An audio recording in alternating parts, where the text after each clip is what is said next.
आज हम floating gold technique को देखेंगे।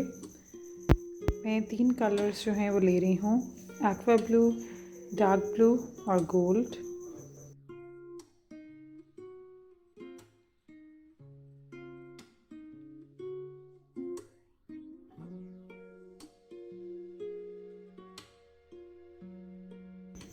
तीनों कलर्स जो हैं वो मैंने मीका पाउडर के लिए हैं और जो गोल्ड है वो एपॉक्सी रेजिन पाकिस्तान का पेल गोल्ड में यूज़ कर रही हूँ।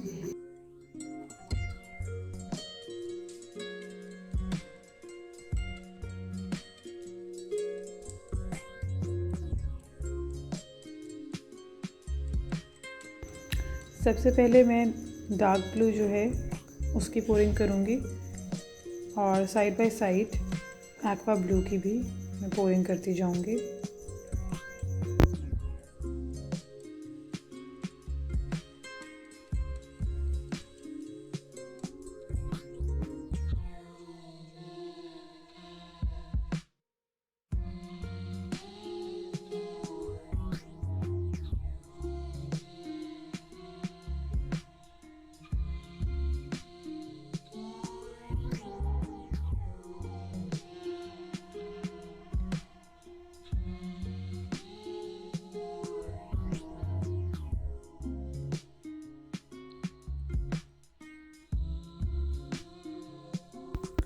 रिमेनिंग हाफ पोर्शन में एक्वा ब्लू जो है वो ऐड कर रही हूँ मैं।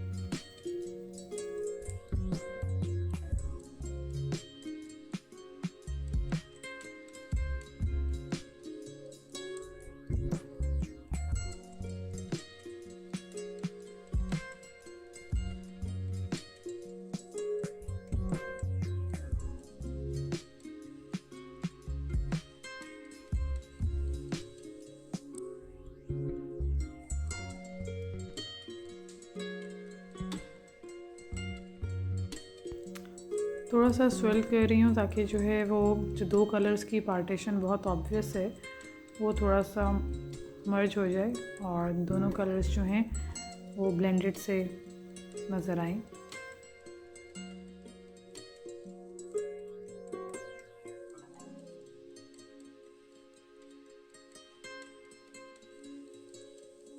नेक्स्ट मैं पेल गोल्ड जो है उसको रैंडमली और जेनरसली पोर कर रही हूँ अपने सब कोस्टर्स के ऊपर।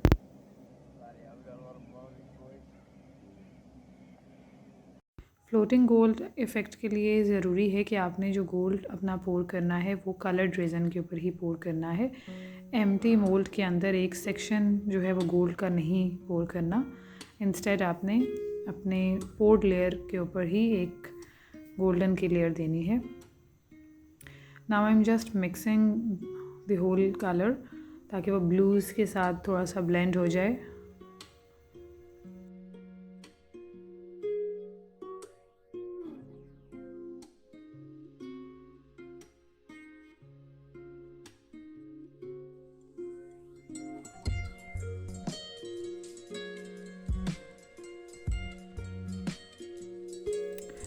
Now comes the most important part जिससे हमें फ्लोटिंग गोल्ड इफ़ेक्ट जो है वो मिलेगा, वो है हीट गन को यूज़ करना। हीट गन को इस तरह से यूज़ करना है कि जितने भी लाइंस जो गोल्ड की क्रिएट हुई हुई हैं उनको हेवीली स्प्रेड करना है। जितना भी गोल्ड का कलर है उसको अपनी जगह से बिल्कुल मूव करना है और जो थिन लाइंस और स्ट्रीक्स बनी हुई हैं उनको हीट गन की हेल्प से स्प्रेड करना है, जैसे कि इस कोस्टर में हो रहा है। अगर आप फर्स्ट अटैम्प्ट में नहीं पूरे गोल्ड को स्प्रेड कर पा रहे then move to the next coaster as I did in my first 2 coasters. कि फर्स्ट 2 कोस्टर्स, ये जो अभी वाला फर्स्ट है, इसमें भी मैं पहली अटैम्प्ट में पूरा स्प्रेड नहीं कर सकी थी।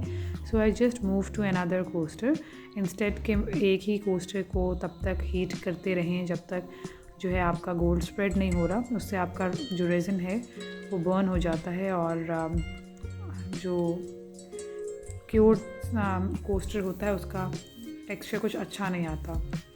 So always use heat gun very carefully. अब क्योंकि मुझे लग रहा है कि मेरा गोल्ड जो है वो सारा सिंक हो गया है और स्पेसिफ़िकली जो सेकंड कोस्टर है उसके अंदर, तो अब मैं दोबारा से एक लेयर जो है गोल्ड की वो हर कोस्टर के अंदर ऐड कर रही हूँ।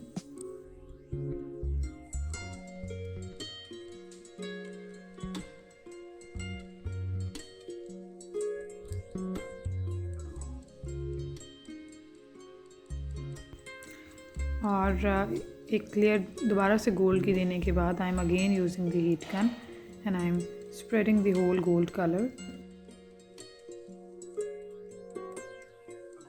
अदर देन टेक्निक, आपका जो गोल्ड कलर है उसके अंदर भी एक प्रॉपर्टी होनी चाहिए कि वो फ्लोट करे। और जो पेल गोल्ड शेड है एपॉक्सी रेजिन पाकिस्तान का, उसमें ये प्रॉपर्टी है कि आप जब अपनी राइट टेक्निक के साथ पोरिंग करते हैं तो आपका जो गोल्ड है वो फ्लोट करता है, unlike any other brand.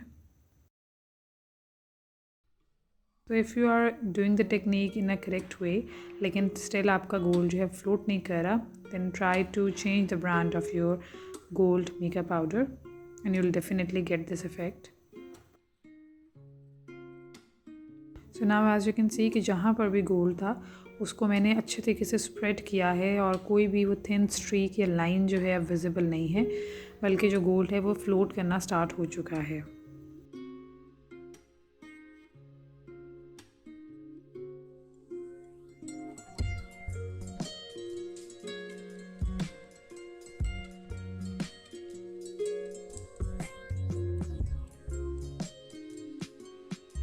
Edges के अराउंड टूथपिक या स्टिक को चलाना इज़ वेरी इंपॉर्टेंट, अदरवाइज़ जो साइड्स पे बबल्स रह जाते हैं और क्योर होने के बाद जब वो एक होल्स की शेप लेते हैं तो फिर उनको हैंडल करना बहुत डिफ़िकल्ट हो जाता है।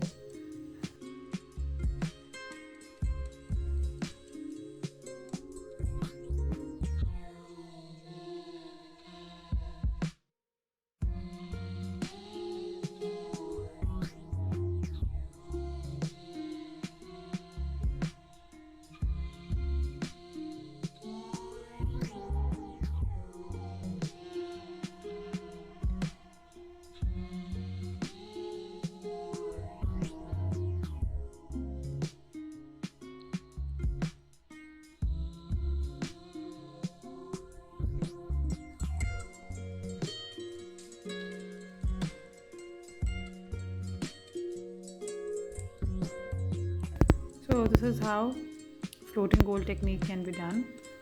एजेस को गोल्ड लीफ के साथ या फिर पेंट मार्कर के साथ मैंने पेंट कर लिया है। ब्लू कोस्टर्स जो हैं वो गोल्ड स्नोमैन पेंट मार्कर से किए हैं और जो ये वाइट कोस्टर्स हैं ये लिक्विड गोल्ड से किए हैं।